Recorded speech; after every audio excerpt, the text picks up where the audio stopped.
Lalaking tumangay ng motorsiklo sa Pasig City, arestado matapos ang matagumpay na operasyon ng Pasig City Police Station. Motorsiklo ng biktima na recover. Ang buong detalye ay mula kay Patrolman Reynan Jade Gravera.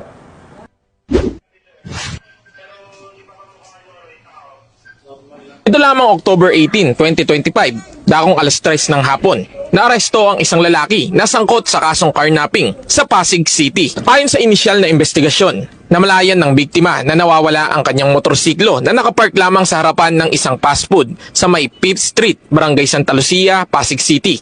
Agad nitong nireport sa himpilan ng Pasig City ang pangyayari na agad namang nirespondihan ng mga tauhan ng Substation 7, Rosario. Nagsagawa ng backtracking ng mga CCTV footage malapit sa pinangyarihan kung saan natangay ang motorsiklo ng biktima. Nang makuha ng kapulisan ng pagkakakilanlan ng sospek, agad silang nagsagawa ng follow-up operation kasama ang mga tauhan ng Ancar Pasig.